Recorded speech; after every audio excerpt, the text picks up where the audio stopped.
daf fi amoon benn xale bu jigéen bu tudd jooja. jooja xale bu jigéen la bu dëgër bopp lool. jooja moog yaayam rek ñoo dëkk. jooja dafa am benn àndandoo bu bees. nit ñëpp di ko tere naan ko ki ngay àndal di nit ku baax bàyyi ko. xaritam yim daan àndal yépp di ko tere naan ko kii du nit ku baax. yaayam pharmacien la. bis mu ñëw présenté ko yaayam. mais yaayam bi mu ko gisee dafa tiit jaaxle. di xalaate xelam doomam naka la mën a àndee ak nit ku mel nii. yaayam mu ngi ko gisee waxtaan ak moom jàmm sant ak moom. mais ñoom ñaar bi ñu demee kër ga yaayam woo ko ni ko sa xarit bii nga xewal di àndal fan yi dama bëgg nga bàyyi ko ndax kii du nit ku baax comportement bi mu yor rek ku gis xam ni du ko baax. jooju ni ko kii mënuma ko bàyyi ndax sama xarit dama ko sopp lool ma sopp ma lool donte bi ñu xamante yàggul. jooja woy di ànd ak xaritam bu bees boobu ñëpp di ko tere ay xaritam ñu dëkk ci noppam naan ko bàyyil ci ngay àndal. mu mujj sonn ci wax jooju muy dégg mu ni léegi damay luye appartement damay génn koñ bi ndax coow li bari na ci man. ci noonu mu daal di génn foofu bàyyi fa yaayam rek mu dëkk mu dem luye appartement moom rek di woy di ànd ak xaritam boobu di continuer itam liggéeyam. jooju depuis li muy nekk ci appartement bu téléphone am sonné moo xool muy yaayam wala muy kenn ci àndandoo mi njëkk yooyu du ko wuyu ndaxte day bañ ñu xam fi mu dëkk. mu continuer di ànd ak xaritam boobu. benn bis ñoom ñaar ñoo joxante rendez-vous moo xaritam boobu mais mu ñëw toog ci restaurant bi toog lu yàgg gisoo xaritam boobu mu woo ko téléphone wuyuwul mu ne kon na dem këram. ci la jëlee taxi daal di dem këram. bi mu agsee ci bunt bi mu gis ñu koy monété di ko dugal ci oto bi oto police bi yóbbu ko. mu ñëw laaj lu xew tontu wuñ ko ci dara noonu luñ jëlee xaritam boobu dugal ko ci oto police bi yóbbu ko. mu jaaxle lool am gàcce lool ndax liñ ko doon wax lépp su fekkee di dëgg la kon ñene am gàcce gu rëy. ci la dellu këram mënatul muñ toogaay bi mu toog mu daal di dem ci yaayam expliqué ko ni mu demee.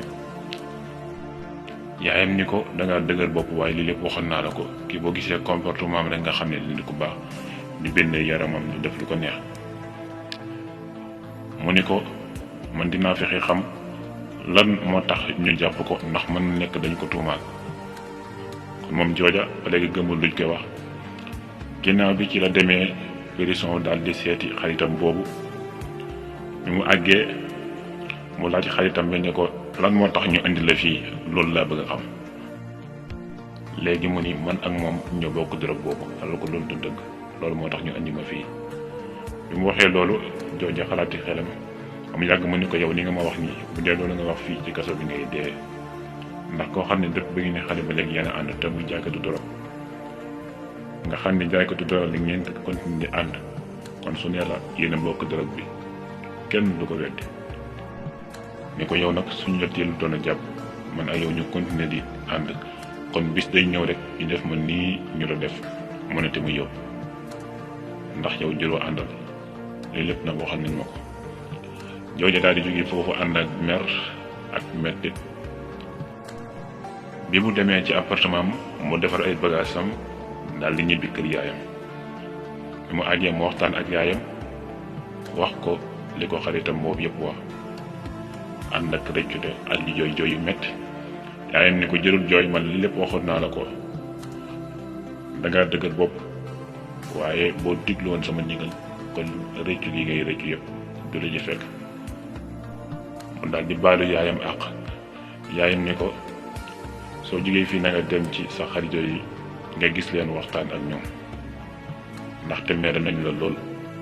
mais ginnaaw bi dafa toog di seetaan télé mook yaayam ñu déglu ci xibaar yi ñuy wax ni xaritam boobu tëj nañ ko prison ñu wax at yu bari yuñ ko tëj ñu génnee image am mu gën a am lu ko naqari gën a am lu ko metti ginnaaw bi ci la génn pour dem ci xaritam yooyu mais bi mu génnee moom jooja pour dem ci xaritam yooyu fu mu romb ci koñ mi ñu toog ci garam place yi mu seetlu ni ñu ngi wax ci moom ñu ngi naan ñaar ñi jàppoon ci dorog bu bari bi kenn ki kii la daan àndal kii moo ne woon xaritam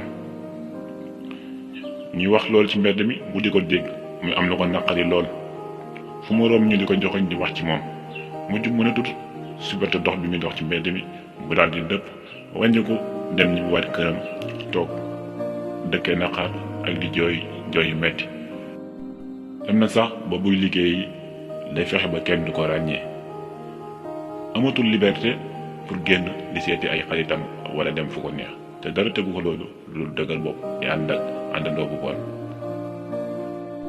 fonkal sa ndigalu waajur ki yor jikko ju rafet ak ki yor jikko ju ñaaw yëpp dañoo war a wut xarit bu baax te nite xarit bu dof itam ëpp naa wut ndax mën na laa jubloo dimbali sax far yàqal la te xarit lu mu wax ci moroom xaritam loola dañ koy gëm. ñu ngi leen di jaajëfal histoire bi la ñu leen andi doon tey ñu ngi leen di wax ngeen partagé ko ci toutes les réseaux sociaux di leen wax ngeen woy di abonné wu chaîne bi di Souhaïbou TV activé cloche bi bul fàtte def commentaire aimé vidéo bi jërë ngeen jëf ci ànd bi ak Souhaïbou TV.